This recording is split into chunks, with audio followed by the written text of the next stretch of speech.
राधा वल्लभ श्री हरिवंश, राधा वल्लभ श्री हरिवंश। वृंदावनेश्वरी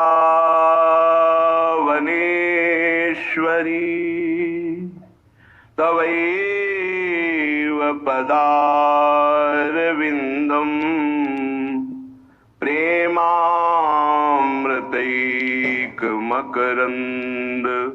रसौघपूर्णम् हृद्यर्पितं मधुपते स्मरतापमुग्रम्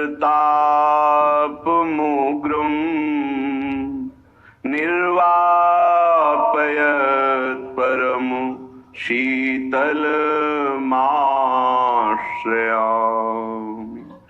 परम शीतलमाश्रयामि। चलिए छबीली छबीलो बोलत, चलिए छबीली श्री राधा, चलिए छबीली छबीलो बोलत। आजू की बानिक पर तृण टूटत है, कहीं न जाए कछु श्याम तो ही रत, कहीं न जाए कछु श्याम तो ही रत। सखी ले चली मनाए, ज्यों हित की आई घत।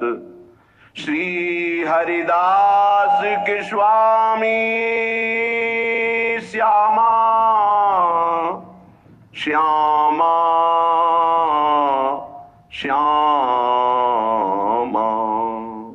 श्री हरिदास। शरीर संबंधियों का चिंतन, शरीर संबंधी मान अपमान भोगों का चिंतन, यही है। कोई रस्सी नहीं है जिससे बंधा है, कोई भागवती ऐसा बंधन नहीं है कि वो गांठ लगी है उसे खोलना है। ये आप अपने भ्रम से बंध गया है।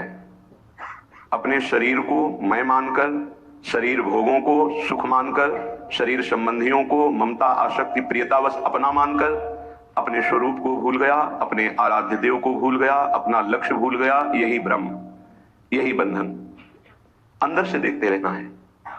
हमारा मन इस बात में राजी है कि हमें मनोनुकूल भोग मिलते रहे, हमारा जीवन इंद्रियों की विलासता में बीते तो यही सुख है, ऐसी मान्यता बैठ गई है।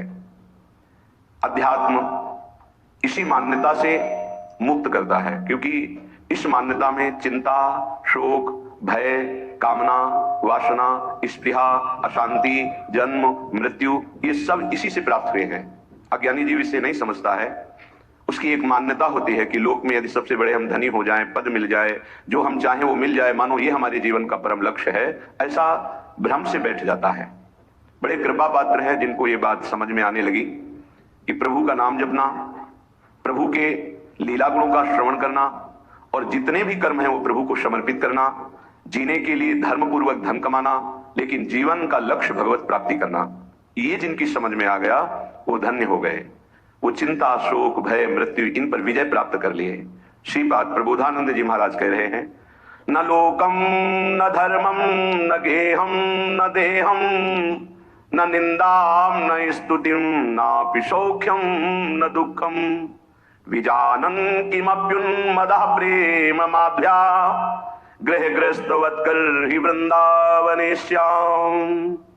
हे भाई, देखो इतने बड़े महापुरुष संबोधन कर रहे हैं, हे भाई, अर्थात बहुत प्रियता से कह रहे हैं, बहुत अपनेपन से कह रहे हैं अपने लोगों को समझाने के लिए कि हे भाई, ये जो लोक में तुम्हारी इच्छा है कि मेरा नाम हो जाए, मेरी यश कीर्ति हो जाए, मेरा सम्मान हो जाए, मैं सबसे बड़ा बन जाऊं, ये एक माया का भ्रमात्मक जाल है जिसमें फंसकर तुम नाना प्रकार की योनियों को प्राप्त होगे, मुक्त नहीं हो पाओगे। इसलिए इस लोक ऐषणा का त्याग कर दो। लोक ऐषणा, जो कंचन विजयी होते हैं, कामिनी पर विजय प्राप्त कर लेते हैं, वो भी लोक ऐषणा में गिर जाते हैं। ये बड़ी भारी खाई है माया की, जिसे मान सम्मान कहते हैं, जिसे यश कीर्ति कहते हैं। इसकी चाह में बड़ी बड़ी साधनाओं की बलि चढ़ा दी जाती है, बड़ी बड़ी तपस्याओं को न्यौछावर कर दिया जाता है, केवल अपने नाम के लिए, अपनी प्रशंसा के लिए, अपनी बड़ाई के लिए। हाथ कुछ नहीं लगता। जो प्रशंसा मान सम्मान का भोक्ता बन गया, वो भगवान की प्राप्ति की योग्यता खो देता है। इसीलिए श्रीपाद कह रहे न लोकम, लोक ऐषणा की तरफ अपनी वृत्ति जो जा रही है उसको हटाओ। ये सबके अंदर होती है। कुछ तो ऐसा करूं जिससे लोग हमें जाने। भगवान को तो जानना नहीं चाहते, तुम्हें क्या जान लेंगे? भगवान का तो शब्द नाम जप नहीं पा रहे, तुम्हारा नाम कौन लेगा? कितने बड़े बड़े चक्रवर्ती सम्राट हुए, बड़े बड़े महल, बड़े बलवान, कौन जानता है? बहुत इतिहास के पन्नों में लिखे पड़े हैं। बेहोश में हम विवेक के द्वारा ऐसा साधन करें, ऐसे मार्ग में चले कि भगवान को प्राप्त हो जाए। ये जीवन का परम लाभ है। न लोकम, हमें लोक के मान सम्मान, यश कीर्ति, प्रतिष्ठा आदि की भी चाह नहीं करनी चाहिए। अगर भगवान को सम्मान देना ही है ना, यश कीर्ति देनी है ना, तो ऐसा प्रदान करेंगे कि आपकी भगवत प्राप्ति भी नहीं रुकेगी और बिस्तरे सब जग विमल की रति, साधु संगति ना टरे। खास बात रहेगी, आपके जीवन में भारी यश का विस्तार होगा, पर साधु संगति मिलती रहेगी, इसलिए अभिमान नहीं हो पाएगा। वो मान सम्मान आपके तप का नाश नहीं कर पाएगा। यदि भगवान को नाम करवाना है, यश करवाना है, सम्मान दिलवाना है, ये उनका विषय है। अपने तो दैन्य रहे, अपने तो सम्मानम कल्याति घोर गरणम नीचापमानम सुधा, सम्मान को विष समझे और नीच पुरुषों द्वारा की हुई अपमान को अमृत समझे, तब राधा माधव में प्रीति होती है। क्योंकि देहाभिमान ही प्रीति में बाधक है। जब हमारा सम्मान होता है तो देहाभिमान पुष्ट होता है, और जब अपमान होता है तो भगवान की शरणागति पुष्ट होती है। ये सिद्धांत है, ये बाहरी बहिर्मुख पुरुष नहीं समझ पाएंगे। कोई हमारा अपमान करे तो हमें लाभ मिलेगा, छाती जलती है, उसको तो दंड देना चाहिए जो अपमान करे, यह ज्ञान है। ये परमार्थ का मार्ग नहीं है। आप जहां बैठे हैं, जो सुन रहे हैं, ये शुद्ध अध्यात्म है, भगवत मार्ग है। इसलिए न लोकम, लोक की भी मान बढ़ाई, यश कीर्ति की चाह ना करे तो राधा माधव के चरणारविंद की तरफ उसकी मन और बुद्धि की गति होने लगेगी। या ऐसा समझ लीजिए कि मन और बुद्धि में राधा माधव आकर विराजमान हो जाएंगे। आप विचार कीजिए, जिन्होंने अपने एक संकल्प मात्र से अनंत ब्रह्मांडों की रचना कर दी, वो मायाधिपति ईश्वर समग्र वैभव, ज्ञान समुद्र, वैराग्य समुद्र, प्रेम समुद्र भगवान हमें मिल जाएंगे, फिर हमारे लिए दुर्लभ क्या रह गया? ये अनंत ब्रह्मांड तो उनकी एक संकल्प वृत्ति मात्र से प्रकट हो, ऐसे भगवान हमारे हो जाएंगे तो हमारे पास कमी क्या रहेगी? जाके रामधनी वाके कौन कमी? जब प्रभु हमारे हो गए तो फिर कुछ पाना बाकी नहीं रहता, सब कुछ मिल गया। अभी अल्प बुद्धि होने के कारण ऐसा लगता है हमें इस भोग की आवश्यकता है। अगर लक्ष्मीपति भगवान स्वयं मिल जाए तो आवश्यकता ही खत्म हो जाएगी, स्थिति आ जाती, सकल कामनाहीन जे राम भगति रस लीन, कोई कामना ही नहीं रह जाती। आप कामनाओं में सुख ढूंढ रहे हैं, और जबकि कामनाओं में सुख की आकांक्षा करके कर्म करते हुए दुख भोग रहे हैं, इसका मतलब सही मार्ग नहीं है। निष्कामता में जो परम सुख है वो केवल अध्यात्म मार्ग का पथिक ही समझ पाता है। संसार मार्ग का पथिक तो सकामता में ही भटकता रहता है।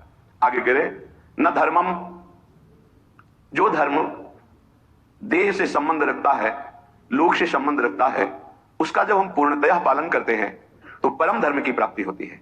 परम धर्म त्यज लोक धर्मान, लोक धर्मों का त्याग करने पर परम धर्म की पूर्ति होती है। सावै पुंसाम परो धर्मो यतो भक्ति अधोक्षजे, भगवान श्री हरि में प्रेम लक्षणा भक्ति हो जाना, ये परम धर्म है। और लोक धर्म का ठीक निर्वाह करने का फल है परम धर्म, प्रभु के चरणों में भक्ति हो जाना।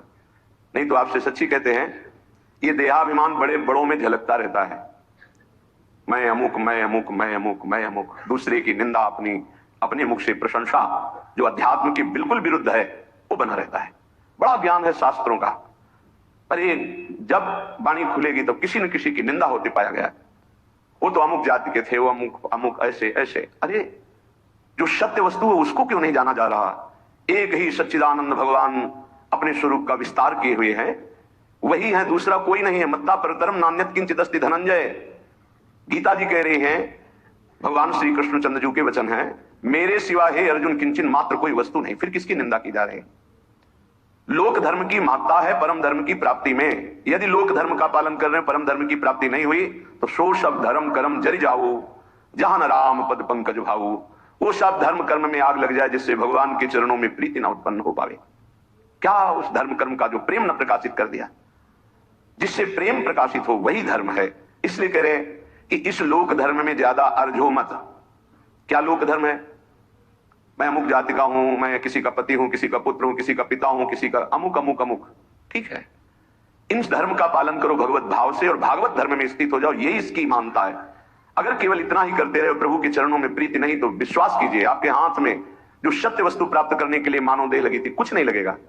ये बहुत बार पति पुत्र परिवार ये सब खेल लाखों करोड़ों बार हो चुके हैं। हाथ आज क्या लगा है आपके? फिर वही नई सृष्टि, नया पढ़ाई, नई नौकरी, नई बैंक बैलेंस, फिर मरो, फिर नया वही, कब तक चलता रहेगा? इसलिए न धर्मम, हम ऐसे धर्म को बराबर जीवन में पालन करें जिससे परम धर्म प्रकट हो। वो धर्म किस काम का जो परम धर्म से वंचित कर दे। इसलिए पति में भगवत भावना, पत्नी में भगवत भावना, पुत्र में भगवत भावना, माता पिता में भगवत भावना, अब ये आपको भागवत धर्म में स्थित कर देगा। मोह से तो सब कोई अपने परिवार में आसक्त है, भगवत भाव से तब बात बनती है। श्रीपाद कह रहे न गे हम घर में विशेष आसक्ति मत करो, घर में श्री ठाकुर जी विराजमान कर लो, घर को ठाकुर जी का महल समझो, आप अपने को सेवक समझो, परिवार वालों को ठाकुर जी के जन समझो। नाथ सकल संपदा तुम्हारी, मैं सेवक समेत सुतनारी, तुम्हारा घर ही तीर्थ हो गया, तुम्हारा घर ही भगवान का मंदिर बन गया। जो रसोई में बने सबसे पहले ठाकुर जी को अर्पित करो, देखो तुम्हारा जीवन कितना उन्नति में, कितना शांत, कितना सुखद जीवन हो जाएगा। पापाचरण ही अशांति दुख क्लेश देते हैं।